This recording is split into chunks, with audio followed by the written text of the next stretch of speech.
stay in one channel. They don't stay in one place. They ride across the landscape like snakes. And also, they don't end asphalt 10 feet away. There are these verges, these places of merging between the land and the soil, the land and the air, and also rivers are supposed to be full of fish. And they're supposed to be full of beavers. So always ask, if the Thames River could take on human manifestation and act in its own interest, what would it do? What gifts of yours would it use in defense of itself and others of its members? The same for pond bats, brown bears, timber wolves. If they could take on human manifestation, what would they do to protect their homes? My optimism, such as it is, comes from the fact that life wants to live, another line I stole from Lierre. The body has tremendous capacity for self-healing, so long as it isn't pushed too far. So long as we stop the madman from stabbing it. So, I have a Jack Russell Terrier. Can you see this was like a couple months ago. You know Jack Russell Terrier, right? So you expect the bite. My body healed on its own. I didn't actually have to do anything. I up here didn't have to do anything. I down here, of course, did whatever it was that worked. And nature is miraculously the same way. As long as it's not pushed too far, there's tremendous self-healing capacity. But no one and nothing can survive infinite assault. At some point, the body, the species, the biome dies. But if we stop the damage soon enough, life may eventually recover. Chernobyl, one of the worst nuclear disasters in history, ends up being less harmful than the day-to-day activities of agriculture and industry. The stabbing by the madman was stopped there. Because extractive activities were stopped, wolves are back, beavers are back, Przewalski's forces are back. There are something like 450, last I checked, dead zones in the ocean, and at least one of them is recovered. And it's in the Black Sea, and it recovered very easily because the Soviet Union collapsed. And when the Soviet Union collapsed, agriculture was no longer economically effective on the shore. And within 25 years, there was a commercial fishery, which kind of stinks, but the fact is the fish were back. And if it's not pushed too far, it can come back. But if we push the earth too far, we'll effectively kill the planet. You know, I recently did an eco-philosophy class. I do those once in a while online. And at the end of the class, I never asked this before. I said, actually, let's do this right now. I asked, so when civilization is over, and when humans have reached carrying capacity, we are living stable, or one or the other, what do you think, what's your honest opinion of how much of the earth will be left? And I asked the people in the class, and every single person in the class thought that there probably would not be any megafauna larger than rats. And what do people, just very quickly, do people think that bears will survive? I mean, when this is all done, do you think bears will survive? That's great. I do. I don't know. But the fact is, at this point, I'm frankly reduced to when the oil economy is over, at least the fish in the middle of the ocean will be able to survive. Anyway, the point is that we're asking that goddamn question, or we need to be. Right. Yeah. So we're much less resilient than animals. I'm sorry, what? We're much less resilient than animals. So Depends on which animals. Because but they're not. They don't have agriculture, so inevitably, as you were saying, they are not in that vulnerable point. You know. Well, I agree that we are less resilient than many, although we are like in every living creature on the planet. So we're,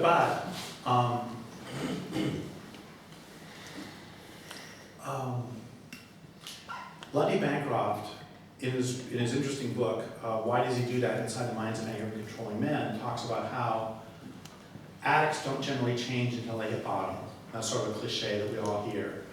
And the problem with those who are addicted to power is that they're not the ones who hit bottom. Everybody else does. And so the question is whether, you know, it's sort of a race as to whether we start, the collapse happens before, you know, salmon are completely gone, prairie dogs, etc. Anyway, I'll finish my talk so that Rupert can say much more interesting things. And what I'd like to end with is by mentioning a tradition of the Cheyenne dog soldiers, which is called the pick a pin and stake. And before a battle, a few of their bravest soldiers would be chosen to wear sashes of tan skins called dog ropes. Attached to each dog rope was a picket pin, normally used to tether horses. During battle, the pin would be driven into the ground as a mark of resolve. Once the pin was driven, the dog soldier would remain staked to that piece of ground, even to his death. Retreat was no longer an option. The pin could only be removed when everyone was again safe, or when another dog soldier relieved him of his duty. And it is time. I have driven my picket pin. I am staked out and willing to give in no more. Where would you drive your own picket stake? Where would you choose to make your stand? Give me a threshold, a specific point at which you finally stop running, at which you finally fight back. Stand with me. Stand and fight. I am one. We would be two. Two more might join, we would be four. When four more join, we will be eight. And we will be 8 people fighting, whom others will join, and then more people and more. Stand and fight. The questions before each of us now are, what are your gifts, and how can you use them in the service of your land base? What can you do? What does your land base most need from you? How can you achieve it? What do you want to do? And right now, perhaps the most important of all, what are you willing to do? Thank you.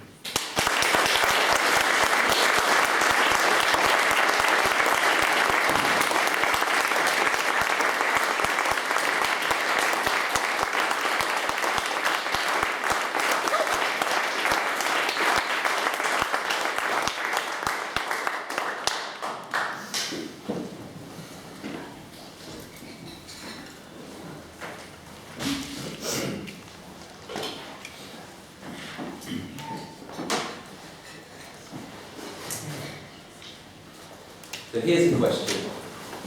It might seem a question which is imponderable or huge or complex. The question is, what is the value of nature? Actually, it seems to me it's quite a simple question to answer. The value of nature is everything. The value of nature is infinite. When I used to be an academic, before I became a recovering post-academic, I had a couple of grants investigating stuff around this question. And these grants were called Debating Nature's Value.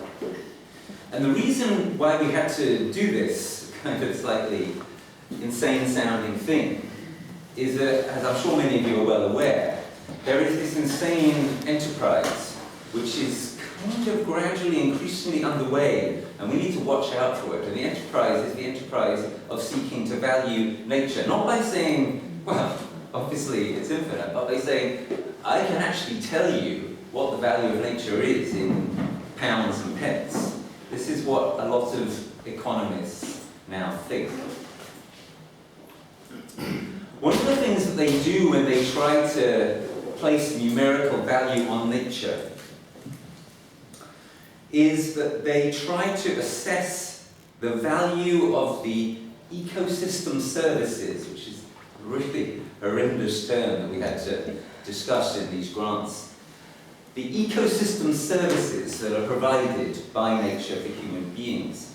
But among those services are so-called cultural or recreational services. What this actually means is things like, what is the value of someone being able to take, say, a walk in a wood or a swim in the ocean?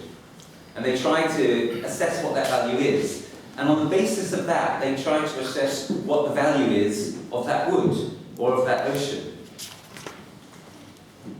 There's obviously just so much wrong with this that you're all computing right now. I want to point out one kind of particularly horrendous aspect of this logic, and it's this. That because they try to value the wood or the piece of ocean by reference to how much use human beings make of it, it turns out that places where there aren't human beings basically don't have any value, right? And this is a profound missing of the point of wild nature, right? So nature is of infinite value, and wild nature is a subset of nature. But wild nature too, I think we might say, quite justifiably, is of infinite value. Because who can put a value on, for example, the fact that there are places where human beings have never been, or things that human beings have never seen, or processes that human beings don't control? But none of these things enter into the calculations of these economists. So that is a way into the question of how important wild nature is. Now, coming back to the bigger concept of nature, one thing it's important to remember when we hear the absolutely horrendous and accurate set of lists and facts and so forth that Lierre gave us earlier, is that we are, in a certain very important sense, nature as well, right? And one of the great tasks that is upon us in this absolutely horrendous time that we are living through is not to completely give up on ourselves, but to remember that we have this long prehistory in which we didn't do all this stuff. And that for most of human history, if you ever said to people, well, I want to know how much nature is worth, and obviously stuff where human beings don't go there and have fun and walk and so on, obviously that's not of any value at all. For most of human history and prehistory, those kinds of ideas would have seemed, well, they would have been just literally incomprehensible. There's an interesting fact here, which is that one of the things that economists who try to value nature and everything else sometimes do is they ask people, they give people kind of surveys for people to assess what the value is of these things, to help them try to figure out their economic valuations. And sometimes they give these surveys to people in peasant societies, indigenous societies, etc., and say, look, we're trying to establish, how precious and how important this jungle is, or whatever. So, we want you to tell us, what it's worth to you. How much money would we have to pay you, for example, to let it go? And they sometimes get quite upset, but people get quite upset with them just for asking the question. Right? Sometimes asking a question is already abominable, if it's that kind of a question.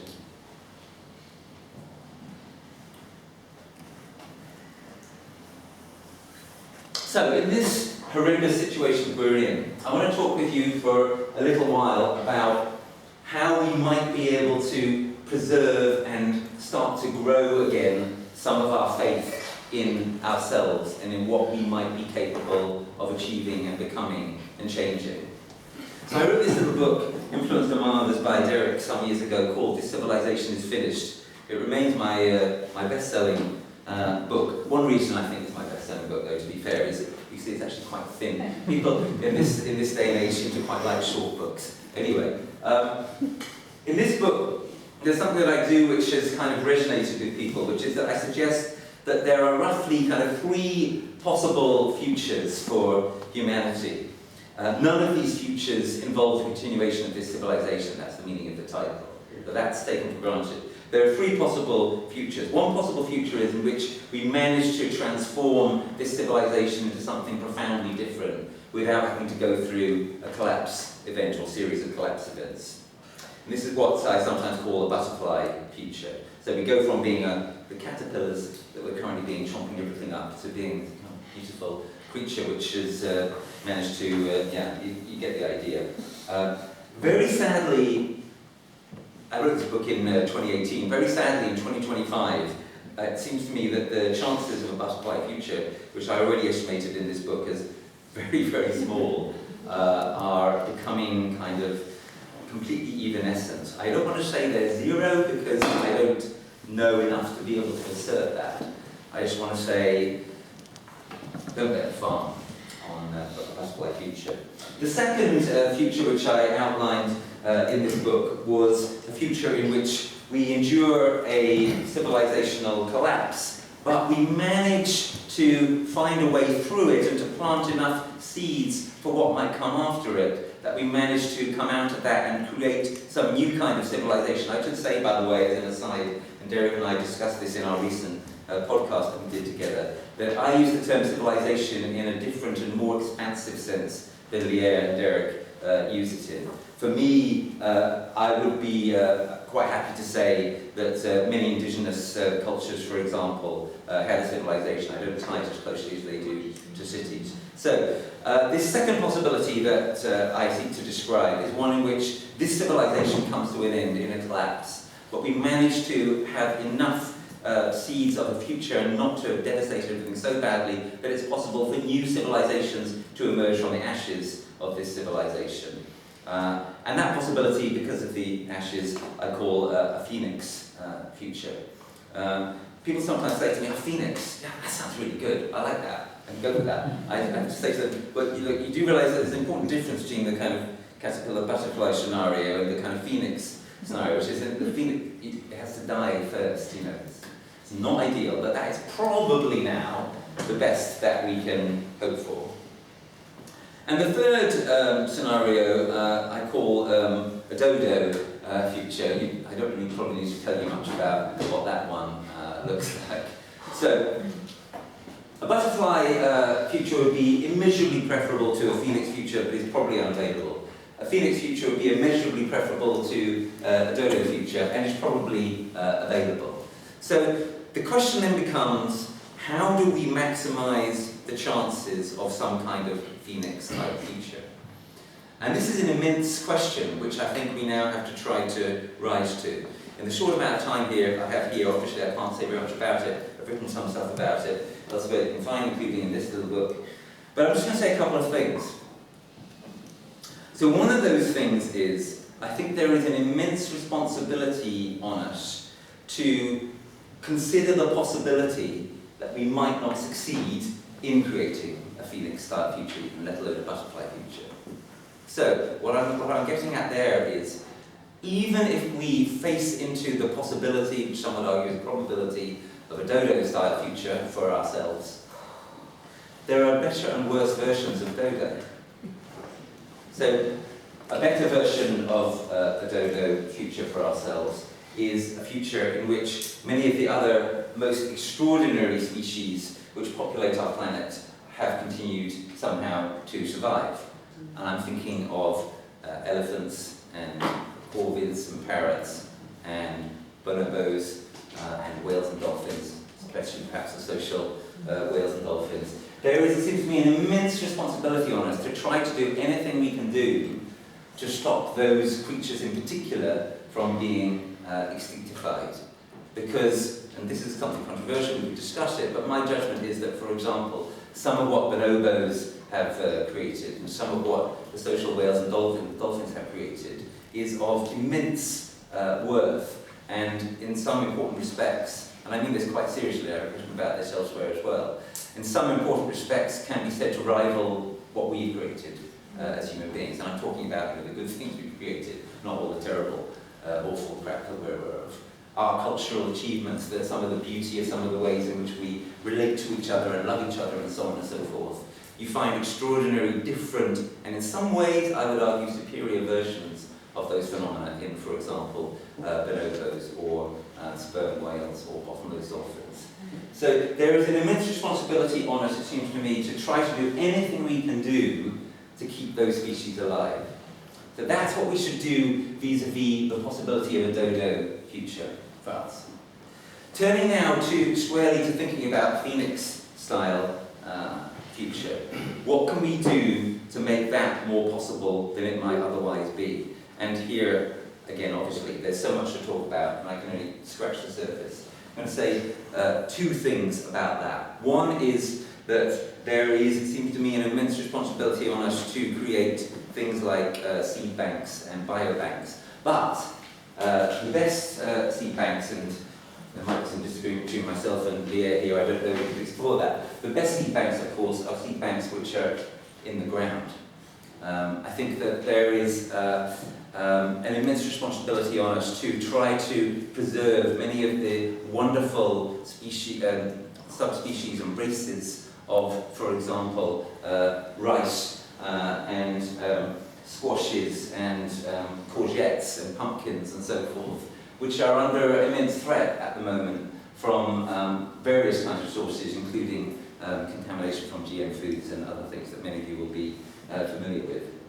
The other thing I want to say is that a lot of my work these days is engaged in the endeavour of adaptation and restoration. What do I mean by that? What I mean is that it is self-evidently well past the time when it was possible to prevent, for example, some very significant degree of climate breakdown, or even to, in the technical lingo, mitigate it. We need to think about a future in which we are seeking to adapt to a fundamentally damaged world, which is going to continue to decline for quite a long time to come. That goes without saying once you accept that this civilization is finished. So there is an immense task of adaptation for us to undertake. What do I mean by adaptation? I don't mean things like, for example, just building higher hard flood defences beside rivers. That is most of what people call adaptation at the moment, but that is obviously, on balance, a way of making things worse, not making things better.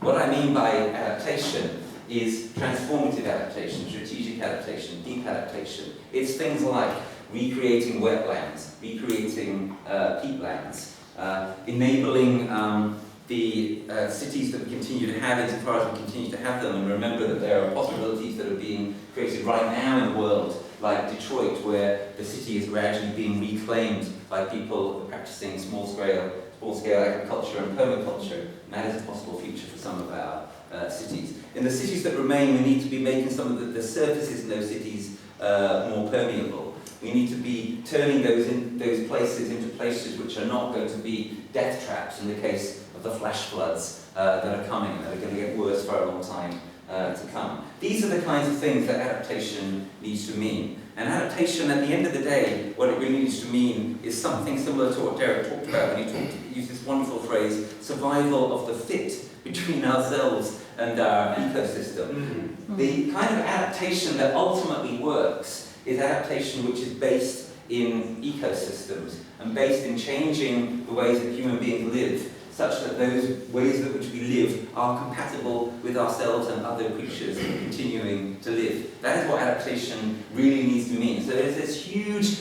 battle that is on to define adaptation.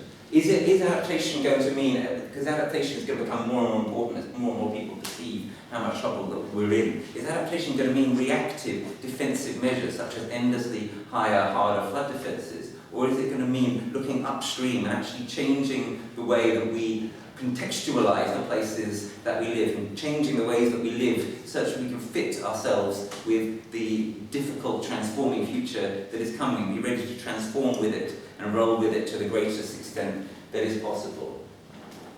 Insofar as we manage to win that struggle, and it's going to be an immense struggle of trying to define adaptation in a way which is adequate, to define adaptation as being something which is ecosystem-based and transformative, transforming the ways that we live, and thinking strategically, not just reactively, and being deep, in other words, being open to the high probability that what is coming is some form of collapse. Insofar as we do that, then we will be self-evidently much better prepared for what is coming. We will be living in ways that are actually better and more satisfying than the ways that we are living now. And there's one more thing I want to say, and here's where we get to a genuinely hopeful note, it seems to me, amidst all the carnage, and it is this. Most people still haven't really understood how much trouble we're in. Even most activists, right? And you can see this when you see activists saying things like, well, yeah, it's really absolutely terrible that we seem to be beyond 1.5 degrees of global overheat. We just need to double down harder on reducing fossil fuel emissions and on stopping so much deforestation happening and so on and so forth. That is a profoundly inadequate response now to the situation that we're in. An adequate response, as I say, has to begin with an endeavour to make dodo less bad if that's what's going to happen.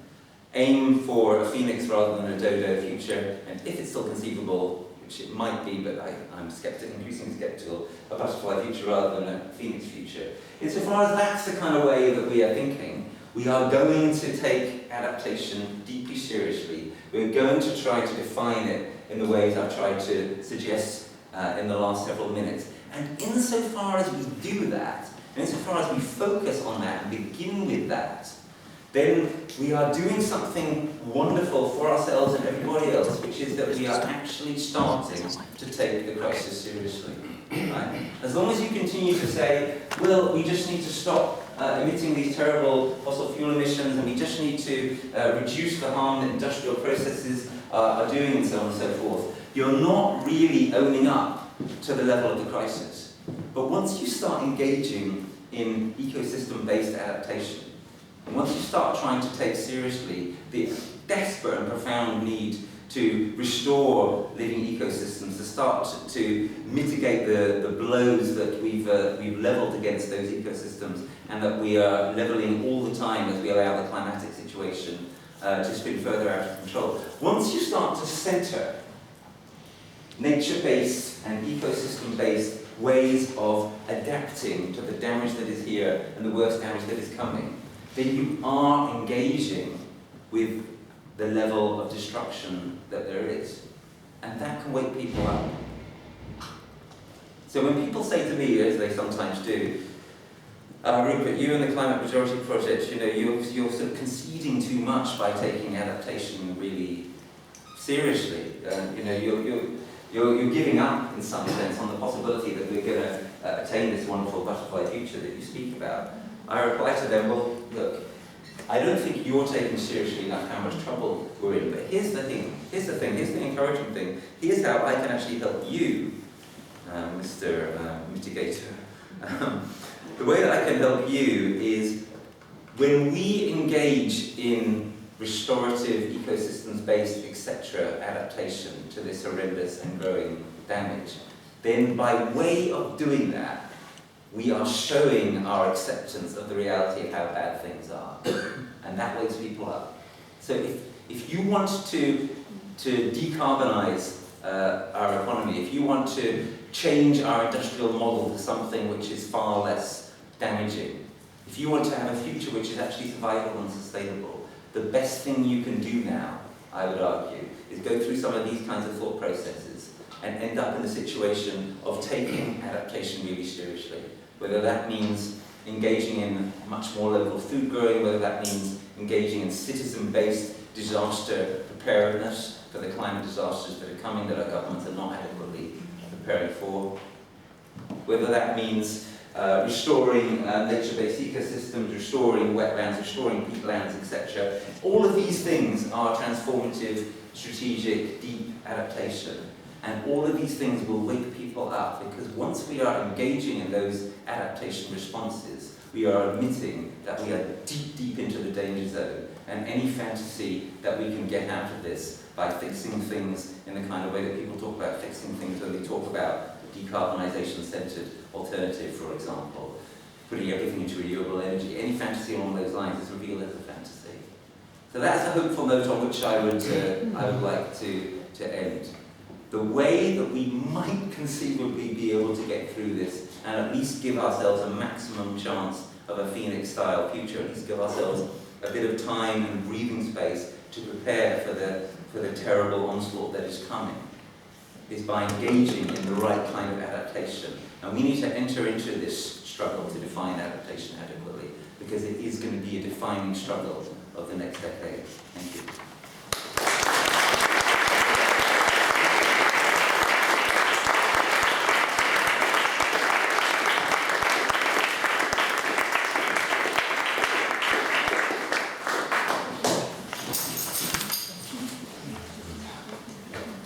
We're supposed to have a chat now. Yeah, why don't you come and join us? I think we want you. Yeah. Can we have a mic?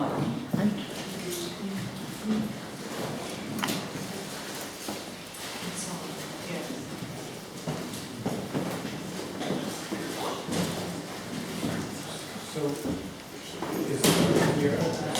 No, the idea is well, I don't know, Gareth, did you have something to start? Well, I'm I would be happy to sort of facilitate, but I think just chat. Yeah. You know, Yeah. easy. It's easy. There you go. I'll have it with you in a second. Just as I love your talk, and is this working? Yes. Okay. The thing about valuing the ecosystem services and Yeah. valuing, Yeah. putting money value on, I was doing a Zoom call with, I think Yale or one of those Ivy League schools, and they kept pushing that as it was like the Yale Environmental School or something. Anyway, they kept really pushing this idea that we need to put a dollar value on wild nature. And I kept arguing against it for a while, and then finally I got tired of arguing against it. I stopped and I said, actually, you're right. This is the best way to value wild nature. And in fact, it works with human beings too. Insurance companies do this all the time. And in fact, one of the kids who was really pushing it, I said, I talked to your parents before we started the Zoom call, and we figured out that since you're going to Yale, you're probably going to start at like 100K. So your total value, your earnings in the future are going to be like, let's say 5 million with a present value of 2 million. So the good news is that I way overpaid, and the bad news, of course, is that I paid your parents on. They kill you now. I didn't get it. I didn't get it. No. That's very sad. Yeah. People sometimes say, look, we're living in a capitalist society. We have to play the game to some extent to be able to defend nature adequately. And an example they like to give is the example of bees. And they say that bees, they perform this incredible service of pollination, right, for human beings and other creatures. So bees are immensely valuable. And they've been kind of rough calculations of bees are worth X billion dollars, etc. And there's something good about that in terms of recognizing, yeah, bees are really important and they are enormously valuable to us. But here's one really terrifying thing about that calculation. If the amount is really large, okay, but it's not infinite, it would be possible to imagine a future, maybe it'll happen, in which some company comes along and says, well, you know what, we can actually create little kind of robo-bees, right? And guess what? That'll create lots of jobs, and it'll create lots of economic growth. There was a Black Mirror episode which was sort of based on this premise, which is one of the best ever Black Mirrors, I think. Create lots of economic growth, lots of jobs, etc. And if that ever got to a point where that was a credible enough possibility, and the amount that was being promised economically went up enough, well, they could eventually reach those whatever billions of services that bees do for pollination. And then at that point, the company or the government could say, oh, well, we've proved now that we don't need the bees anymore. We've got something which is more valuable than that. So even if the amounts are huge, it's an absolutely terrifying and appalling Faustian bargain. I'm not sure what there is to add to that. It's just all completely horrifying. Yeah. So should we go? Yeah, who has a question? I'm standing because not because I want the first question, but it's painful to sit too long. I agree. Brilliant talks, by the way. That sounded awful when I said sitting for too long. If I can make a few comments, maybe, if I may. Excellent talks. I think, Lierre, you pulled your punches. It's actually much worse than you presented. And arguably, you could say one of the best things provocatively to happen to our species is that women are allowed to grow old, and men are basically wiped out when they're over their biological usefulness. No, but after 30, if you look after 35 onwards, we have a world of about 8 billion people being manipulated by roughly middle-aged men like me. And we see it today. We see it in the politics and corporations of our world today. And this is a really big issue. And our species seems to reward everything that's basically wrong, immoral, unethical, whatever. The manosphere, as we've heard already more recently, and so forth as well. And what's interesting, of course, is no one's held accountable. There's no responsibility kept for this, or no one goes to court that much, and if they do, it's an underling or some low executive or whatever as well. I think also one of the things that's concerning is most successful campaigns have worked from within. I think you made the comment about using the system. In some respects, you have to use the system against itself. But if you just try to fight the system externally all the time, you're going to be snowed under by the resources they have and so forth. Everyone is lied to all the time about all sorts of aspects of our lives. And you look at plastics and recycling, we all put our bags out. I live in Belgium, we put all our bags out, and I was thinking this is fantastic. I don't think about the plastic sinkhole that's going on in some of the oceans. And it does feel troubling, I think, that one of the reasons this message that you're portraying tonight, for instance, isn't getting out to the mass populace is because the mass populace is being lied to by this machine, the industrial complex or whatever, and we have to get better at using the system against itself. I think one of the things, the simple messages, and I may be really oversimplifying, is what you said in Lierre in your earlier talk, is that for thousands, tens of thousands, hundreds of thousands, maybe millions of years, we